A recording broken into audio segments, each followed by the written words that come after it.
எந்த ஒரு இனத்தின் வரலாற்றிலும் வெற்றி பெருமிதம் தரும் நிகழ்ச்சிகளும் அதே போலவே துயரம் தோய்ந்த நிகழ்ச்சிகளும் என்றும் அழியாமல் மக்கள் மனதில் மட்டுமல்ல அந்த நாடுகளின் வரலாற்றிலும் இடம்பெற்றுவிடும். அதே போல நம்முடைய தமிழீழ விடுதலை போராட்ட வரலாற்றில் ஆணையரவு போரில் விடுதலை புலிகள் பெற்ற மிகப்பெரிய வெற்றி யாராலும் முறியடிக்க முடியாது என்று கருதப்பட்ட சிங்கள இராணுவத்தின் சிறப்பு படையை 3 நாட்களில் முறியடித்து ஆணையரவு முகாமையே தங்கள் வசமாக்கி கொண்ட பெருமிதம் விடுதலை புலிகளுக்கு உண்டு.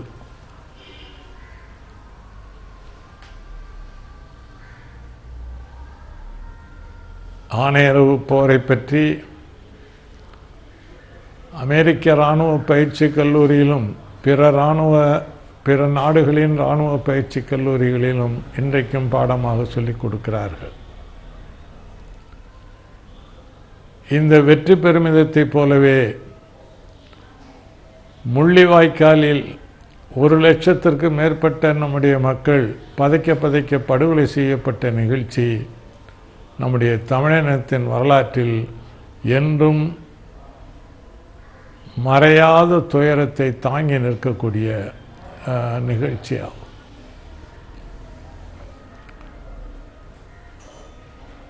உலகம் முழுவதையும் தனக்கு சொந்தமாக கருதியவன் தமிழன். யாதும் ஊரே யாவரும் கேளீர் என்பதை தனது தாரக மந்திரமாக கொண்ட இனம் இந்த தமிழினம். எந்த ஊராக இருந்தாலும் அது என்னுடைய ஊர், எந்த இனமாக இருந்தாலும் அவர்களெல்லாம் என்னுடைய உறவினர்கள் என்று செம்மாந்து சொன்னவன் தமிழன். அந்த தமிழினத்தைச் சேர்ந்தவர்கள் ஈழத்திலே சொல்லொண்ணாத கொடுமைகளுக்கும் படுகொலைகளுக்கும் ஆளான போது உலகம் உதவ முன்வரவில்லை, வேடிக்கை பார்த்தது. உலகத்துக்காக உருகியவன் தமிழன். ஆனால் அவனுக்கு துன்பம் வந்தபோது அதை துடைப்பதற்கு, தடுத்து நிறுத்துவதற்கு எந்த நாடும் முன்வரவில்லை. ஐநா பேரவையும் வேடிக்கை பார்த்தது. முள்ளிவாய்க்காலில் நிகழ்ந்த அந்த கொடுமை 2ஆம் உலகப் போரில் யூதர்களுக்கு ஹிட்லரின் படைகள் நிகழ்த்திய அந்த கொடுமைகளோட மோசமான கொடுமை. ஐரோப்பா முழுவதும் பல்வேறு நாடுகளிலே வாழ்ந்த யூதர்களை வேட்டையாடியது ஹிட்லரின் நாஜி படை. ஆனால் முள்ளிவாய்க்கால் பகுதியில் மட்டும் 1,00,000 தமிழர்களுக்கு மேலே படுகொலை செய்தது சிங்கள இராணுவம்.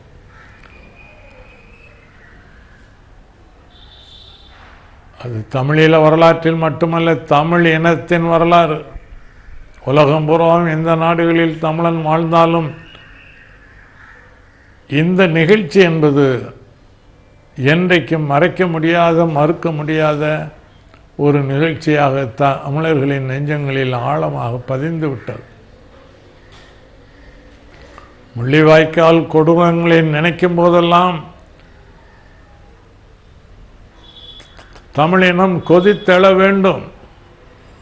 இதற்கு காரணமானவர்கள் யாரோ அவர்களையெல்லாம் சர்வதேச நீதிமன்றத்தில் போர் குற்றவாளிகளாக நிறுத்தி தண்டிக்க வைப்பதற்கு ஒவ்வொரு தமிழனும் உறுதி பூண வேண்டும்.